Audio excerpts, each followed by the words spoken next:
Hello everyone, अस्सलाम वालेकुम। Welcome to classic entertainment channel, जहां हम आज से फिर स्टार्ट कर रहे हैं आप लोगों के लिए डेली बेसिस पर आपके फेवरेट नॉवेल वो इश्क शराब साको। जी, इस बार जो है फाइनली हम राइटर से कंप्लीट नॉवेल लिख चुके हैं और अब जो है इंशाल्लाह इस नॉवेल को हम बगैर किसी गैप के डेली बेसिस पर अपलोड करेंगे और अब आपको कोई शिकायत का मौका हम नहीं देंगे। और अगर आप लोगों को पिछली स्टोरी भूल चुकी है तो मैं डिस्क्रिप्शन में जो है वो लिंक दे दूँगी प्लेलिस्ट का। आप पहले वो एपिसोड्स को पढ़ लें ताकि आपको रिकॉल हो जाए कि भाई लास्ट जो एपिसोड आई थी उसमें हुआ क्या था, फिर आप जो है इस एपिसोड को पढ़िएगा। और फिर मैं तो स्टार्ट कर लेती हूँ एपिसोड 18, क्योंकि मुझे तो भाई सब कुछ याद है कि क्या हुआ था और कहाँ पर स्टॉप हुई थी, कैसे जो है मारखोर आया था और उसने ईजे की गाड़ी को तबाह बर्बाद कर दिया था। और अब मारखोर कौन सी तबाही लेकर आएगा, ये जानने के लिए तो आपको भी पढ़नी होगी एपिसोड 18।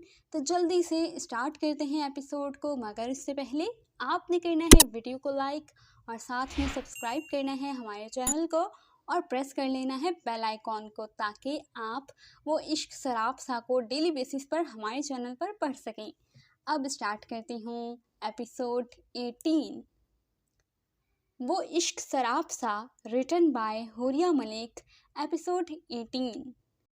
कुर्सी की पुश्त से टेक लगाए वो उसे झुलाते हुए ऊपर छत पर पुरसोच मगर सुर्ख निगाहें गाड़े हुए था। दाएं हाथ में शराब का गिलास जबकि बायां हाथ कुर्सी के बाजू पे धरा हुआ था। ब्लैक पैंट के साथ सफ़ेद शर्ट जिसके ऊपरी 2 बटन खुले हुए थे, जिसके बाईस टाई गले में लटक रही थी। इस बिखरी हालत में भी उसे देखने वाली लड़कियां तो क्या, मर्द भी एक पल को नजरें झपकाना भूल जाते थे। ईजे, जब से तुम्हारी रॉयल प्रिंसेस तुम्हारी ज़िंदगी में आई है, ये सब तुम्हारे साथ होने लगा है। तुम्हारी रॉयल प्रिंसेस के आने से तुम्हारे दुश्मन बढ़ गए हैं। जो तुम्हारा नुकसान पे नुकसान किए जा रहा है, उसका पता करो कि वो किसके पीछे है, तुम्हारे या तुम्हारी रॉयल प्रिंसेस के। ऐसी बहुत सारी मशकूक आवाज़ें इसकी समातों में गूंज रही थीं। हालांकि वो इन आवाज़ों का गला हमेशा के लिए घोंट चुका था, लेकिन आज ना जाने क्यों ये आवाज़ें यखलख्त उसके दिमाग में लहराने लगी थीं। आज सिनेमा हॉल के बाहर जो हशर उसकी गाड़ी का हुआ था, इसने उसके दिमाग को हाई अलर्ट दिया था, लेकिन इसके बावजूद उसने इस दफ़ा इस पे ज़ाहिरी तौर पर कोई एक्शन ना लिया था, क्योंकि वो अपने दुश्मन को बावर करवाना चाहता था कि उसे उसकी हरकतों से फ़र्क नहीं पड़ता। मैं तुम्हें कुछ और समझ बैठा था, लेकिन जान की खुशी हुई कि इस दफ़ा दुश्मन टक्कर का मिला है, जिसे जान से मारने में मुझे बहुत लुत्फ़ आने वाला है। शराब का घूंट भरते हुए इसने गायबाना जैसे उस शख्स को मुखातिब किया था। और अगर जो इस सब में रॉयल प्रिंस। अचानक उसकी आंखों की सुर्खी मज़ीद गहरी हुई। इसी लम्हे दरवाजे पर हल्की सी दस्तक के साथ दरवाज़ा हौली से खुला और वो अंदर दाखिल हुई। सफ़ेद टॉप के साथ ओलिव ग्रीन ट्राउज़र पहने, वो सफ़ेद जूते पहने, बालों को आदतन स्कार्फ में लपेटे, हाथों में कॉफ़ी के 2 मग पकड़े उसकी जानिब आती हल्के से मुस्कुरा रही थी। उसके सुर्ख और सफ़ेद चेहरे पर इस कदर मासूमियत और पाकीज़गी छाई हुई थी कि ईजे को अपनी कुछ लम्हे कबल की सोच पे शर्मिंदगी होने लगी। क्या इस मासूम और ख़ूबसूरत चेहरे के पीछे किसी धोखेबाज का चेहरा छुपा हो सकता है? हरगिज़ नहीं। उसकी खूबसूरत आँखों और हल्के गुलाबी गालों को वारिफ्तगी से देखता वो खुद ही अपने दिल से सवाल करता फ़ौरन जवाब देते हुए सीधा हुआ। तुम आते ही कमरे में बंद हो गए और अभी तक बाहर नहीं निकले, तो इसलिए मैं कॉफ़ी यहीं ले आई। वो नर्म खोई से कहती उसके नज़दीक पहुंची और कॉफ़ी का मग उसके हाथ में थमाया। तुम परेशान हो? इसके जवाब न देने पे ऐसे टिकटिकी बांधने की वजह से वो थोड़ी जुज़-बुज़ सी हुई। तुम सामने हो तो क्या कोई परेशानी मुझ पर असर कर सकती है? वारिफ्तगी से उसे देखता वो जान निसार कर देने वाले अंदाज में कहता, उसका हाथ थाम के उसे सामने पड़ी कुर्सी पर बिठा गया। क्या ख्याल है एक इंगेजमेंट सेरेमनी यहाँ मलेशिया में ना की जाए? उसके हाथ को उंगलियों से सहलाता वो नरमी से गोया हुआ तो वो चौंकी। यहाँ क्यों? तुम्हारा इरादा तो पाकिस्तान जाके ये सब करने का था ना? दिल में होती खुद बुत के बरक्स वो ज़ाहिरी तौर पर अपने मखसूस नर्म गो अंदाज में बोली तो वो हल्का सा मुस्कुराया। पाकिस्तान जाके ही शादी करेंगे, लेकिन मैं चाहता हूँ कि ये जगह जो मेरा ठिकाना है यहाँ के लोग भी जान सकें कि तुम मेरी हो, तुम मेरा जनून हो। उसके हाथ को अपने हाथों में लिए वो हौले हौले उसे दबाता शिद्दत पसंद लहजे में गोया हुआ तो वो हौले से मुस्कुरा दी। जैसे तुम्हारी मर्जी। मुस्कुराते हुए नर्म लहजे में कहे गए उसके अल्फाज कब से बेचैन बैठे एरिक को सरशार कर गए। उसके दिल में अगर कहीं शक का कोई कांटा था भी तो वो इन अल्फाज के साथ ही निकल गया था।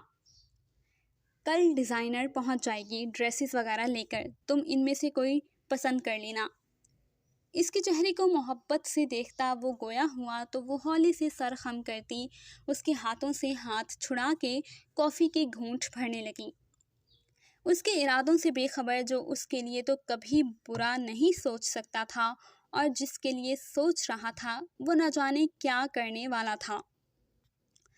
दरमियाने साइज के कमरे के वस्त में रखी मेज़ के सामने कुर्सी पे बैठा वो बहुत तेज़ी के साथ लैपटॉप पे उंगलियां दबा रहा था, जबकि लैपटॉप की सफ़ेद रोशनी उसके खूबसूरत चेहरे पे पड़ती उसके तीखे यूनानी नकूश को बहुत नुमायां कर रही थी। अजीब बेवकूफ़ हैं ये इंटेलिजेंस वाले भी, एक मुजरिम के मुतालिक सुराग तक नहीं लगा पा रहे। स्क्रीन की तरफ देखता वो मुंह ही मुंह में बुदबुदाया और फिर एक बटन क्लिक किया। अब उसके सामने एक वसीअ अरीज़ कमरे का मंजर था, जहां मौजूद लड़की को देख के उसकी आंखों में चंगारियां सी निकलने लगी थी। ये करना क्या चाहता है?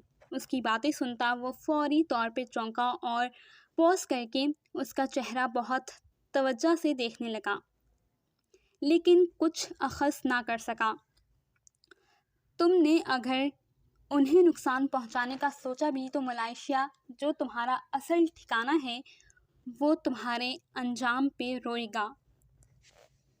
उसके चेहरे पे सुलगती निगाहें गाड़े वो मुसम्मम अंदाज में बड़बड़ाया और फिर इस वीडियो को बैक करके वो लैपटॉप के बटन प्रेस करने लगा। कल ईजे के पैलेस में एक डिज़ाइनर जा रही है तो उस राब्ता जारी होने की सूरत में उसने फ़ौरन पैगाम रिकॉर्ड करना शुरू कर दिया। इसके लहजे की सख्ती और आंखों से फूटती गुस्से की चिंगारियां कमरे की फिजा को बोझल कर रही थी। इस वक्त डिपार्टमेंट में अजीब सी हलचल मची हुई थी, क्योंकि इस वक्त हर तरफ मलेशिया में मुख्तलिफ मकामात और मौक़ों की कवरेज दिखाई जा रही थी। क्या आप इसे ईजे के किसी दुश्मन का काम समझेंगे या फिर ये एसके का काम है? एक ऑफिसर स्क्रीन के सामने खड़े कर्नल साहब से गोया हुआ तो उनके चेहरे पर नाकाबिले फ़हम तासुरात छा गए। ये जो कोई भी है, करना क्या चाहता है? ईजे का इतना नुकसान? एक दूसरे ऑफिसर ने सवाल किया तो उन्होंने गहरा सांस भरा। ये एसके ही है। कुछ दिन कबल ये एजेंट 11 के पास भी पहुंच गया था और उसे बहुत मुश्किलों से वहां से निकाल कर महसूर किया गया था, लेकिन कुछ ही देर में वो वहां से फरार हो गया है। उनकी संजीदा और बारूब आवाज़ गूंजी तो सब ने मैकेनिकी अंदाज में उन्हें देखा। तो अब हमें नेक्स्ट क्या करना चाहिए? एक एजेंट ने उनका अगला लाहे अमल जानना चाहा। एसके और ईजे को अरेस्ट।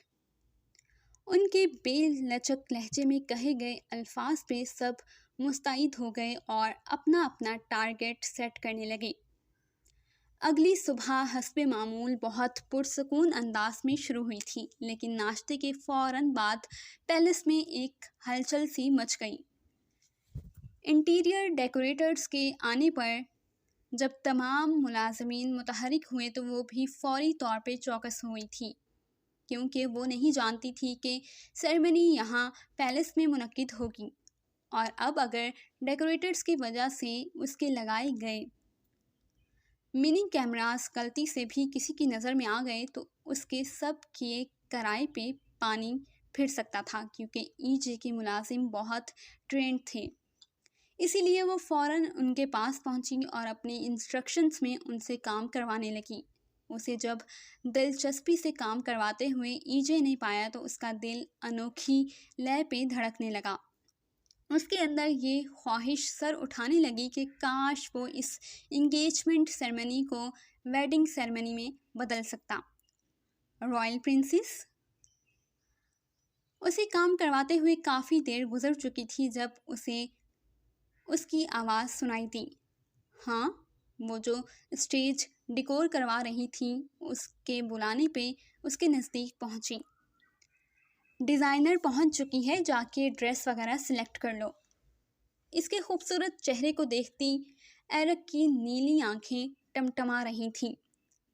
उसके मुतला करने पे वो सर हिलाती हुई लिविंग एरिया की जानिब बढ़ गई, जहां ड्रेस डिज़ाइनर बैठी हुई थी। वो रॉबर्ट की बेटी थी, मतलब वो एरिक के लिए एक मुस्लिम नहीं थी, लेकिन ताहाल वो उसके साथ लिमिट्स में ही रहा करता था, क्योंकि वो उसे अपनी ज़िंदगी में बहुत आमादगी और रिवायती तरीके से शामिल करना चाहता था। मगर डिज़ाइनर ने आज उसे जो ड्रेस डिज़ाइंस चेक करवाए थे वो साबित कर रहे थे कि वो इस तकरीब को मगरबी तरीके से ही मनाना चाहता है। इसके इरादों से किसी हद तक बाखबर होती वो परेशान हो चुकी थी, क्योंकि जैसा भी था लेकिन वो किसी की बीवी थी। पहले ही अपने मकसद के लिए वो अपनी हदूद को क्रॉस कर चुकी थी, लेकिन वो एरिक जॉनसन को इस हद तक आगे नहीं बढ़ने देना चाहती थी। दिल ही दिल में बहुत से अल्फाज को तरतीब देती वो डिज़ाइनर से 5 मिनट की मोहलत मांग के एरिक से मिलने के लिए तेज़ तेज़ कदमों से लॉन की जानिब कदम बढ़ा गई थी। एरिक। इससे कान में लगे ब्लूटूथ के ज़रिए कॉल पे बात करते एरिक को मुखातिब किया तो वो फौरी मतवज्जा हुआ।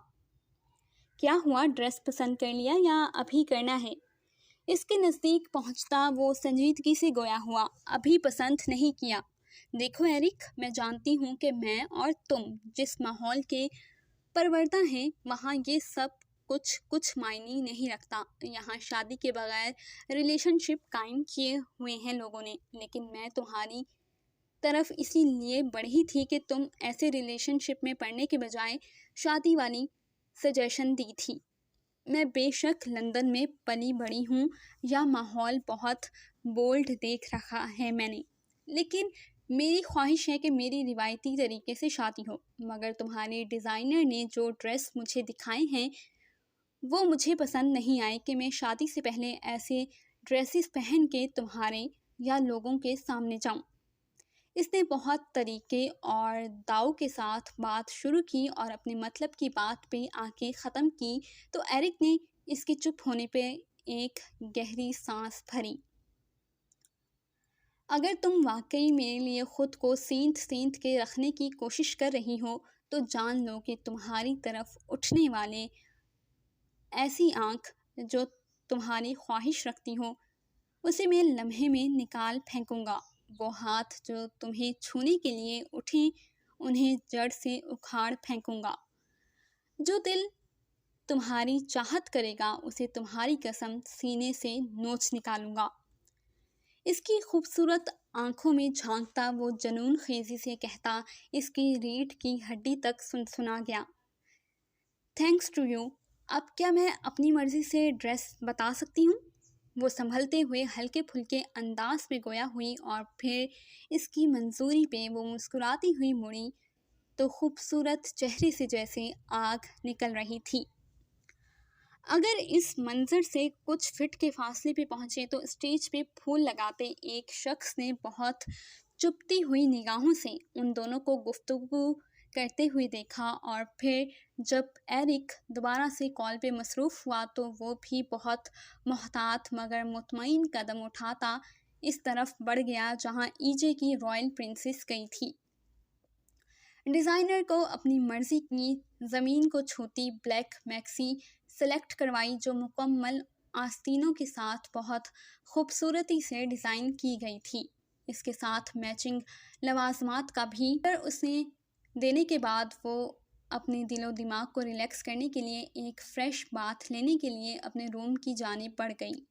कमरे का दरवाज़ा बंद करते हुए उसके हवास किसी अजीब से एहसास के तहत अलर्ट हुए, जबकि नथनों से एक मानूस सी खुशबू टकराई तो दिल लम्हे में सुकड़ के फैला था। अपनी जीन्स की पॉकेट्स को चेक मत करो मेरी जान, क्योंकि तुम्हारा हथियार इस वक्त मेरे पास है।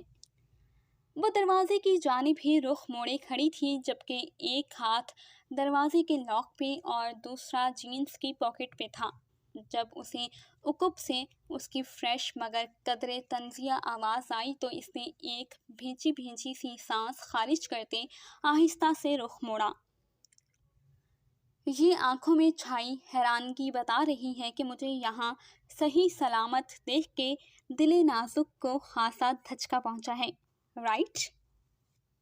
इसकी आंखों में झांकता वो बहुत सुकून से कदम उठाता उनके दरमियान फासले को समेट रहा था, और इस सिमटते फासले को देख के इसकी सांसों की रफ्तार भी सिमट रही थी। दरअसल मैं यहाँ सही सलामत इसलिए वापस आया हूँ क्योंकि मुझे इनका जायका चेक करना है, जो तुमने पिछली दफ़ा बेहोश करने की वजह से करने नहीं दिया। उसके होंठों पे अपनी बेबाक निगाहें गाड़ता वो चुपते हुए अंदाज से बोलता उसके वजूद को मनो बर्फ तले दबा गया था। इसे बदिक्कत तमाम लब खोलने की कोशिश की जब वो उसके बेहद नज़दीक आके ठहरता, उसके नाजुक होंठों पे अंगश्ते शहादत रखता उसके लफ्ज़ों का गला घोंट गया। क्या तुम जानती हो कि तुम क्या कर रही हो? उसकी आंखों में झांकता वो सर्द लहजे में गोया हुआ तो रोशनी को जैसे सफाई देने में बहुत दिक्कत पेश आने लगी। वो शख्स, इसने बमुश्किल किसी गलीज से लफ्ज़ को अपनी ज़ुबान पे आने से रोका। वो शख्स जो नीचे डायलॉग झाड़ रहा था, उसे माफिया को मॉन्स्टर नहीं बल्कि गधा कहना चाहिए, जिसे माफियागिरी छोड़ के फिल्मों में काम करना चाहिए। दरमियानी इंच भर के फासले को भी ख़त्म करते हुए वो उसके नज़दीक पहुंचा तो रोशनी को उसके हरकत करते लब अपने रुखसार से टच होते हुए महसूस हुए, और उसके लबों की हरकत इसकी रगों में खून की रफ्तार तेज तरीन कर रही थी।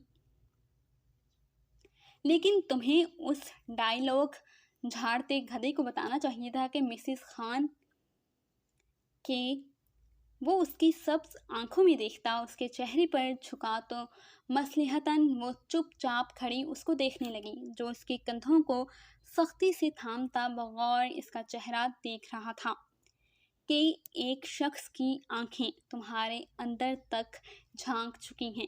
कहते हुए उसके सिगरेट नोशी से स्याह पड़ते होंठों ने उसकी आंखों को छुआ तो इसकी पलकें लरज़ उठी। एक शख्स के हाथ तुम्हारे इस मखमली वजूद को बारहा दफ़ा महसूस कर चुके हैं। इसके फसूखेज़ सरगोशियों में मशगूल लब सिरकते हुए उसकी गर्दन पे रुके तो वो लरजती टांगों के साथ उसके बाजू सख्ती से जकड़ गई, लेकिन मुखालिफत अब भी ना की। एक शख्स का दिल तुम्हारी चाहत में गर्क हो चुका है। अब की बार बोलते हुए उसने एक नज़र उसके कंधारी अनार की मानिंद सुर्ख होते चेहरे और कपकपाते होंठों पे डाली और फिर बहुत धीरे से उसके दिल पे झुका। उसकी इस बेबाक गुस्ताखी पे उसे अपनी टांगों से जान निकलती हुई महसूस हुई, और वो लड़खड़ाती हुई बेसाख्ता एक हाथ से उसका बाजू और दूसरे हाथ से उसकी शर्ट कमर से दबोच गई। सुल्तान, उसके लब हौले से फुड़फुड़ाए और वो तड़प के सीधी होती, उसके सीने में ही चेहरा छुपाती फिल्म वक्त के लिए जाए फरार पा गई। सुल्तान ऐसी सरगोशियों पे जान वार सकता है, लेकिन मुझे मारने के लिए जो कुछ तुम कर रही हो वो दुश्मनों की गोलियों से ज़्यादा जानलेवा है। इसके बाल सहलाते हुए उसने उसका चेहरा थामते हुए अपने सामने किया तो इसके सुर्ख चेहरे पे ना समझी के तासुरात फैले।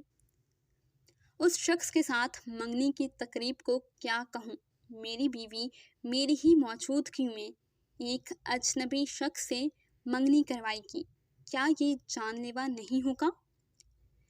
उसकी खूबसूरत पलकों से सजी खूबसूरत आंखें इस वक्त आग उगल रही थीं, जिसकी तपिश से रोशनी को अपना वजूद खाकस्तर होता महसूस हो रहा था। तुमने शादी एक माफिया डॉन की बेटी से की है एसके, जिसकी ज़िंदगी तुम्हारे पैलेस तक ही महदूद नहीं है। अगर मैं यहाँ मौजूद हूँ तो किसी वजह से हूँ, और फिक्र मत करो, मैं अपनी हदूद जानती हूँ। कड़े दिल से बमुश्किल चंद अल्फाज कह के वो अपनी सारी हिम्मत मुजतमा करती उसके सामने से हटी तो इसने गुस्से से उसे वापस अपनी जानिब खींचा। जारी है। जी तो रीडर्स, कैसी लगी आपको एपिसोड 18? उम्मीद करती हूँ कि पसंद आई होगी। और अब आपको क्या लगता है कि क्या एसके ईजी और रोशनी की मंगनी होने देगा या फिर वो सब कुछ तबाह बर्बाद कर देगा इस बात पे? और मारखोर साहब जो हैं वो कहाँ दोबारा चले गए हैं, ये सब जानने के लिए आप इंतज़ार कीजिएगा एपिसोड 19 का, जो कि मैं और कस्वा आलम आप लोगों के लिए लेकर आएंगे बहुत जल्द, यानी कि कल, सिर्फ और सिर्फ क्लासिक एंटरटेनमेंट चैनल पर। तो जुड़े रहिएगा हमारे साथ और अब मुझे दीजिएगा इजाज़त। आपसे मुलाकात होगी कल, तब तक के लिए अल्लाह ने के बाद।